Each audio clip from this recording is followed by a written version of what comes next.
Oui, nous continuons, mon cher Juan, pour la crise. La crise, on en a déjà parlé.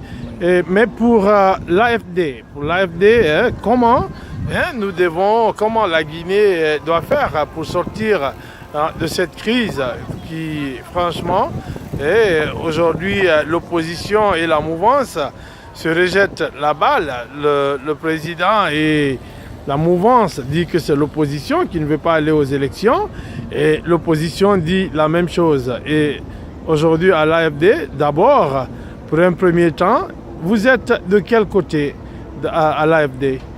Mais je ne peux être que du côté de l'opposition. Mon parcours politique, j'ai toujours été du côté des faibles, du côté de ceux qui sont persécutés.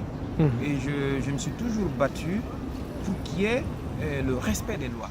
N'oubliez pas, les jeunes le savent, ce sont les jeunes guinéens, les élèves et les étudiants qui ont imposé au général Lansana Conté le multipartisme intégral.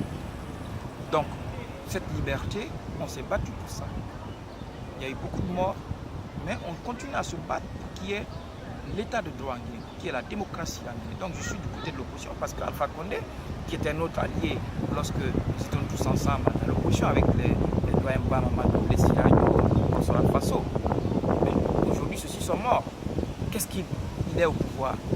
Est-ce que c'est l'état de droit qu'il est en train de construire en Guinée? Est-ce qu'il y a un respect des libertés publiques? Est-ce qu'il y a le respect des droits humains en Guinée? Il n'y a rien de tout cela. Donc, une fois qu'il n'y a pas de liberté, une fois qu'il y a des menaces sur les libertés des Guinéens, sur les violations des lois, moi je ne peux pas être de son côté. Donc je ne peux être que du côté de l'opposition. D'accord, à côté de l'opposition, du côté de l'opposition, vous le dites, Monsieur Juan, aujourd'hui, Alpha Condé, les Guinéens commencent à dire que Kaleta aujourd'hui va donner le courant à tout le monde. Et maintenant, qu'est-ce qui risque l'opposition si Alpha Condé arrive à donner le courant aux Guinéens à Conakry? Mais non, tout ça c'est de la propagande. Kaleta ne suffit pas pour régler le problème de courant en Guinée. Vous comprenez? Kaleta, c'est un projet. Il est venu trouver que Kaleta était déjà ficelé, techniquement et financièrement, tout était bouclé. Le projet de la sous-région, c'était un projet pour faire 100 MW, parce que le site ne se prête pas vraiment à un projet de 240 MW. Donc lui, pour des questions électoralistes, pour des questions de prestige, ils ont fait 240 MW. Or, vous avez vu, Kaleta, pourquoi ils n'ont pas lancé les 3 tribunes? Parce qu'aujourd'hui, l'état du fleuve ne permet pas qu'il y ait 3 tribunes. Maintenant, les 100 MW qui étaient prévus pour le projet sous-régional vont aller fournir plus de courant sur l'année que les 240 MW qui viennent de construire.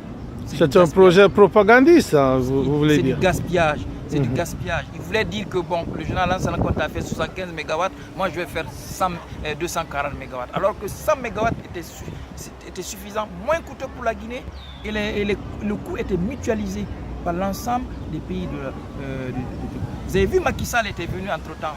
Il a garanti à Macky Sall le partage du courant qui était prévu pour Kaleta dans le projet sous-régional. Il a garanti à Macky Sall que cela sera fourni au Sénégal. Donc, moi, à sa place, qu'est-ce que j'aurais fait? J'aurais laissé le projet sous-régional suivre son cours, mais maintenant voir avec les mêmes Chinois comment on va faire Swapiti. Parce que pour que Garafili marche, il fallait qu'il y ait Kaleta. Pour que Kaleta marche, normalement, il faut qu'il y ait Swapiti. Vous comprenez? Donc, on a perdu, on a fait... Les différents gouvernements nous ont pris la facilité. On a commencé par Garafili, on s'est attaqué ensuite à Kaleta, alors qu'on devait s'attaquer à Swapiti, qui sera un barrage de 675 MW. En faisant Swapiti, Conakry au moins aurait eu le courant 24 heures sur 24, ce qui n'a pas été le cas. Vous comprenez? Et le barrage de Kaleta de 240 MW, c'est un gaspillage. On ne fera que durant la période d'hivernage, maintenant c'est même plus 6 mois, c'est à peu près 4 mois. Donc en période d'hivernage, oui, on peut avoir une quantité d'électricité suffisante. Mais à part cette période-là, on ne va pas dépasser de 60 à 80 MW.